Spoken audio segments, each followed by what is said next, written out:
घर में कुरान शरीफ पढ़ती है ना तो सुनिएगा लगता है कोई मर गया। इतना खतरनाक पढ़ती, जिंदगी में तो पढ़ेगी नहीं। साल में एक, रमजान में एक महीना में दिखावटी तौर पर कुरान शरीफ लेके बैठेगी और बैठ करके 10 मिनट तक देखेगी और देख करके तब मथवा हिलाएगी और धीरे धीरे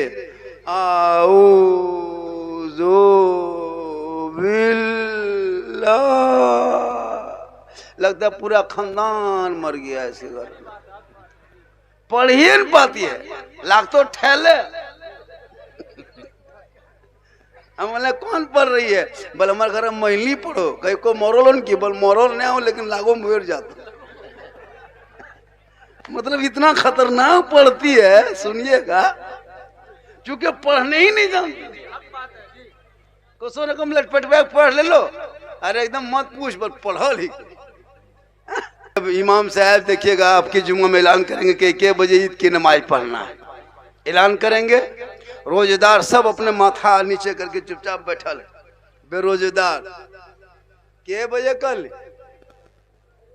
बोल 9 बजे बोल ना यार, कोई जिंदगी में कोई रोजा नहीं रखा है। टेमिया वही कहेगा और सबसे पीछे वही जाएगा। और अगर जमात में छूट गई झगड़ा झांटी, इमाम के ऊपर बरस गया।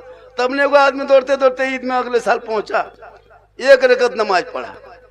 बोला हाँ 1 रकत कैसे नहीं छूट, कैसे छूट गई? बोल वजू बनाते नहीं तो छूट गया। अगर वजू चक्कर में रहते लियो नहीं हटो 1 रकत नहीं पता नहीं, ईद वजू नहीं बनाने से देखा 1 रकत फेंगी। ऐसे ऐसे लोग हैं दुनिया में, क्या करोगे?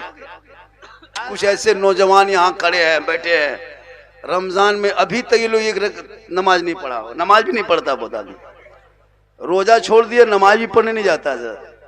खा रहा, घूम रहा, कोई मतलब नहीं, जानवर की तरह। बताइए रमजान में, जैसे रमजान के महीने में भी आप अगर अल्लाह की बारगाह में नहीं झुक पा रहे हो तो बताओ अल्लाह आपसे कितना नाराज है। सोच के देखो कि रमजान में भी आपको अपने पास अपने बारगाह में नहीं बुला रहा है। तरावी भी नहीं पढ़ रहा है, तरावी इतना आसान है फिर भी नहीं पढ़ रहा है। अफसोस लगता है। कुछ लोग जवान भाई जो बुढ़ापे में है, उम्र हो गई, वो तो छोड़ दो, लेकिन जो जवान है उनको तो नमाज पढ़ना चाहिए, इत्तिकाफ में बैठना चाहिए। जितने बूढ़े बूढ़े लोग हैं सबको इत्तिकाफ में घुसा दो, एकदम जितना बूढ़े इलाका में हो सबको 20 रोजा में सीधा घुसा दिया अंदर। उसे नहीं बाहर रहना, झगड़ा करते। हाँ 50-60 साल, अब उनको क्या जिंदगी रह गई? ना बाजार जाना है, ना खरीदना है, ना बेचना है। अब अल्लाह अल्लाह जपो, सो नहीं। अजीब बात है भाई, 50-60 साल उम्र हो गई है। मालूम है इत्तिकाफ का क्या स्वभाव है? एक दिन अगर जो इत्तिकाफ के नियत से एक दिन मस्जिद में बैठता है तो 300 शहीदों का सवाब मिलता है एक दिन में। सुभान अल्लाह, सुभान अल्लाह। इत्तिकाफ क्या है?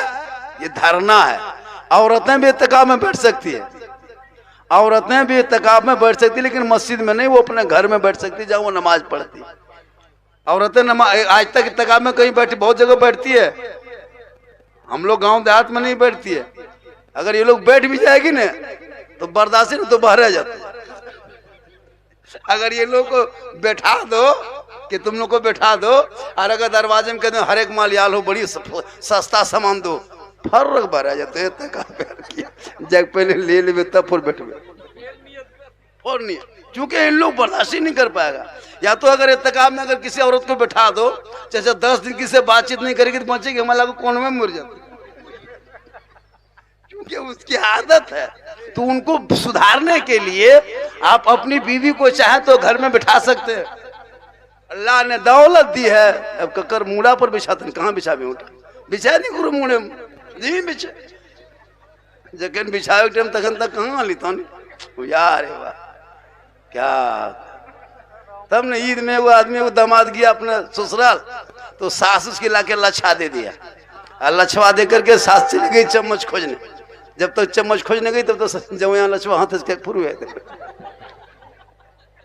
उसके सास आई, बोल मेहमान चमचवा ले, बोल रह क्या ना फोर पूरी अभी तक खा पूरे गलो हाथ पूरे तो कहने का मतलब है कि जब तुमको बिछाना ही था तो पहले लाके बिछा देता।